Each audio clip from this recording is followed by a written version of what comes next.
Mom, everything is ruined, my daughter Claire sobbed, staring at the deep red stains blooming across her wedding dress. How did this happen?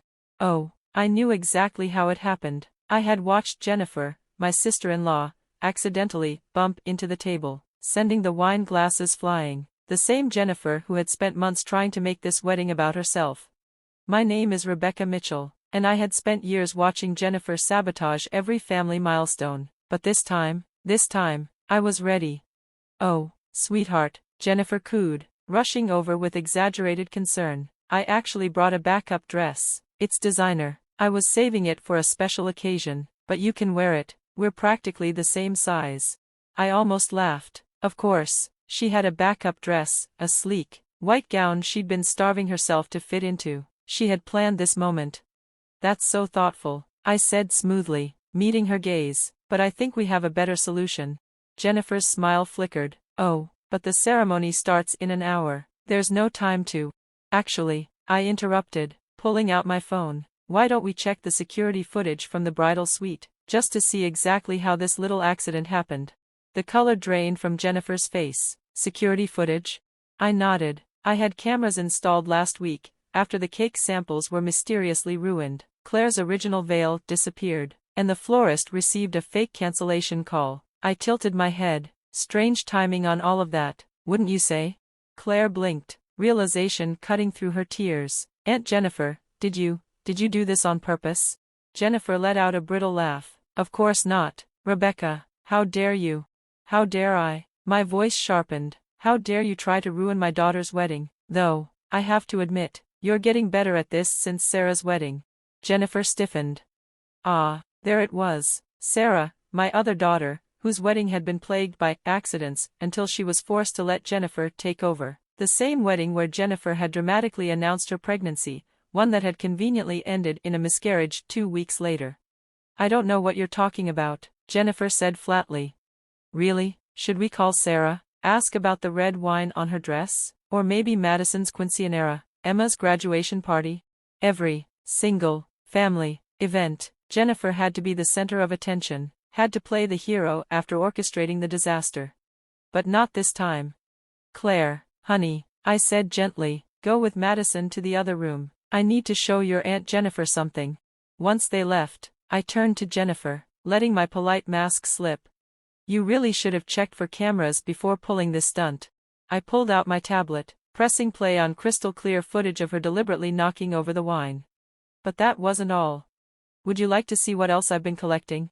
Jennifer went still as I scrolled, email after email, text after text, proof of her sabotage, bribes to the florist, threats to the baker, conversations about the backup dress she had purchased weeks ago. Her voice came out as a whisper. How did you get into my messages? I smiled. You really should change your passwords more often, especially after borrowing someone's phone during family dinner. Realization dawned in her eyes. She wasn't just caught, she was cornered. What do you want? She rasped. I glanced toward the parking lot, where a garment bag waited in my car. Oh, Jennifer, I said, savoring the moment, we're just getting started. I turned on my heel, my footsteps sharp and steady as I walked toward the lot. Jennifer scrambled to keep up, her designer heels faltering on the pavement. Rebecca, wait, surely we can talk about this. I never meant to get caught, I finished for her, reaching my car. I'm sure you didn't, just like you didn't mean to get caught sending those anonymous texts to Claire last month, the ones about her weight. Jennifer's breath hitched. How did you? The same way I know about the bridesmaid dresses you had altered to be unflattering, or the makeup artist you paid to make Madison look washed out in photos.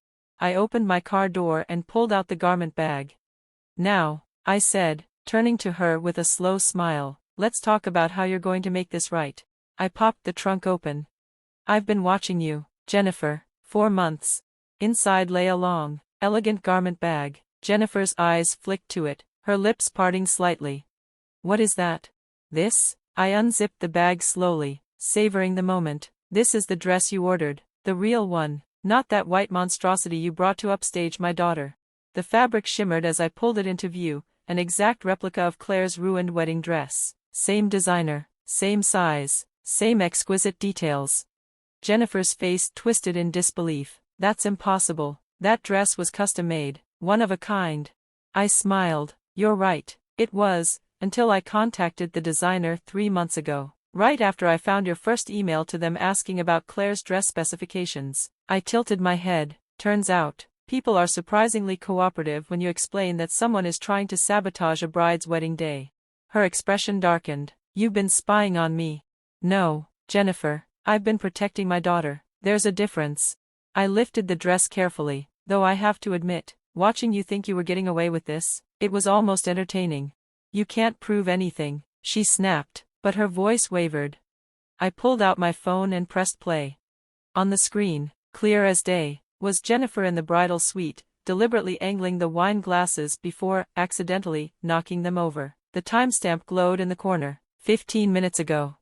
Can't I asked, my voice smooth. I have dozens of videos like this. Emails, texts, witness statements from vendors you tried to bribe, even the makeup artist you threatened. She was quite eager to talk once she realized she wasn't the only one you'd targeted. Jennifer's perfectly curated mask cracked. What are you going to do? That depends on you. I handed her my phone. First, you're going to call your husband and tell him you're not feeling well. You're leaving, now.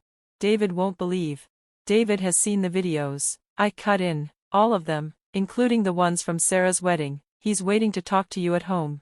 Her hand trembled as she took the phone. I watched as she lied smoothly to David, something she'd had plenty of practice doing.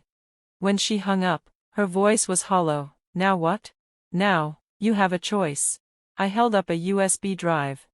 You can leave quietly, let Claire have her perfect day, and we'll discuss the terms of my silence tomorrow. I let that settle before adding, or, she whispered. Or every guest in that reception hall sees exactly who you really are. Every scheme, every manipulation, every cruel text and sabotage attempt. I'm sure our family would find it fascinating viewing over dinner. Tears welled in her eyes, real ones, this time. You're destroying our family, she choked out. I leaned in slightly. No, Jennifer, you did that, every time you put your need for attention over someone else's happiness. She swallowed hard. For the first time in years, Jennifer had no power here.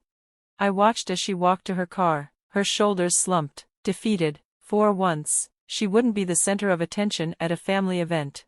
Back in the bridal suite, Claire gasped when she saw the replacement dress. Mom, it's perfect, but, how did you know we'd need it? I smoothed a hand over her veil, smiling. Let's just say I've learned from experience. Some people can't stand to see others happy. The trick is being prepared for them. Madison, my youngest, adjusted the train, glancing up. Is that why Aunt Jennifer left? Dad said she was sick. Yes, I murmured, fastening the final clasp on Claire's dress. I think she'll be sick for quite a while. An hour later, as Claire walked down the aisle, radiant in her pristine gown, I caught David's eye across the church. He gave me a small, knowing nod. He had seen the evidence. He knew what his wife had done. That conversation would be its own kind of justice. My phone buzzed. A text from Jennifer. We need to talk, tomorrow. I smirked, typing back. Yes, we do, and Jennifer, bring your calendar, we have quite a few events to discuss. The next morning, I sat in my home office, the USB drive resting beside a thick folder of printed evidence. Every scheme, every calculated betrayal, every cruel message she thought would never be traced back to her. At exactly 10 a.m., the doorbell rang. Jennifer stood there, looking nothing like her usual polished self. Her eyes were red, her designer outfit slightly rumpled. Come in, I said, stepping aside. She walked in stiffly, sinking into the chair across from my desk. I assume you had an interesting conversation with David? Her silence was all the answer I needed. I steepled my fingers, meeting her bloodshot eyes. Good. Let's talk. He's leaving me, she whispered. After seeing the videos, reading those messages, he said he doesn't even know who I am anymore. Don't you mean who you've always been? I asked quietly. She flinched. The woman who ruined her niece's graduation because she couldn't stand not being the center of attention, who faked a pregnancy announcement at Sarah's wedding. Jennifer swallowed hard. I needed attention, control, to feel important. I opened the folder in front of me. Let's look at your greatest hits, shall we? Madison's quinceanera, you told her she looked fat in her dress until she cried. Emma's college acceptance party, you announced your cancer scare that mysteriously disappeared 2 weeks later. Jennifer's hands twisted in her lap. I never meant to hurt anyone. Liar. My voice was sharp. You meant to hurt everyone. Every time someone else had a moment to shine, you had to dim their light, had to make it about you. She exhaled shakily. What do you want from me? I pulled out a document. This is a contract. You're going to sign it. Her brows knitted. A contract? The terms of your continued presence in this family. I said. First, you'll seek professional help, real therapy, not the fake sessions you claimed to attend after Sarah's wedding. I've already found a therapist who specializes in attention-seeking behavior. She took the paper with trembling hands. Second, you'll write personal apology letters to everyone you've hurt, Sarah, Claire, Madison, Emma, all of them, and they'll be real apologies. Jennifer, no justifications, no excuses. Her lips parted, hesitation flickering in her eyes. And if I refuse? I pressed play on my laptop. Jennifer's own voice filled the room, casually admitting to the makeup artist that she had planned to ruin Claire's wedding day. Her face paled. Then this goes public, along with everything else. You're blackmailing me, she whispered. I met her gaze, unflinching. No, I'm giving you a chance to fix what you broke, more than you deserve, honestly. She stared at the contract for a long moment, her breath unsteady. David's already seen all of this, hasn't he? She murmured. That's why he's leaving. I nodded. He deserved to know who he married, just like our family deserved to know who's been sabotaging their lives for years. Jennifer picked up the pen. As she signed, I saw something I had never seen before, genuine remorse in her eyes. What happens now? She asked. Now, you get help, real help, and maybe, if you do the work, if you truly change, this family might forgive you, eventually. She left without another word. Later that day, I called David. She signed. I told him. Good, he replied, his voice heavy. The divorce papers are being drawn up. There was a long pause. I'm sorry I never saw it before, Rebecca, all those years, all those ruined events. I should have known. We all should have, I said, but now we do. Over the next few months, Jennifer kept her part of the bargain. The apology letters arrived, raw, honest admissions of her actions. She attended therapy twice a week. Slowly, painfully, she began to understand the damage she had done. Sarah was the first to receive her letter. She called me after reading it, crying. Mom, she admitted everything. The fake pregnancy, the sabotaged honeymoon plans, everything. Are you okay? I asked gently. Sarah exhaled shakily. I think so. It's just, all these years, I thought maybe I was imagining things, that I was being too sensitive. That's what manipulators do. I told her. They make you doubt yourself. Claire's wedding photos arrived soon after, perfect moments, unmarred by Jennifer's drama. My daughter was radiant, her happiness untainted by manufactured disasters. Then, last week, Jennifer sent me a letter of her own. Not an apology, she'd already given me that. But a thank you note. You could have exposed everything publicly, she wrote, could have destroyed me completely. Instead, you forced me to face myself, to get help. I'm not asking for forgiveness, I know I haven't earned that yet, but I want you to know that I understand now, and I'm trying to be better. I placed her letter in the folder with all the evidence. Maybe someday, I wouldn't need it anymore. Maybe someday, Jennifer would truly change. But until then, I'd keep watching, keep protecting my family, keep the proof safe. Because some lessons need to be permanent. And some changes only happen when you're forced to face the truth about yourself.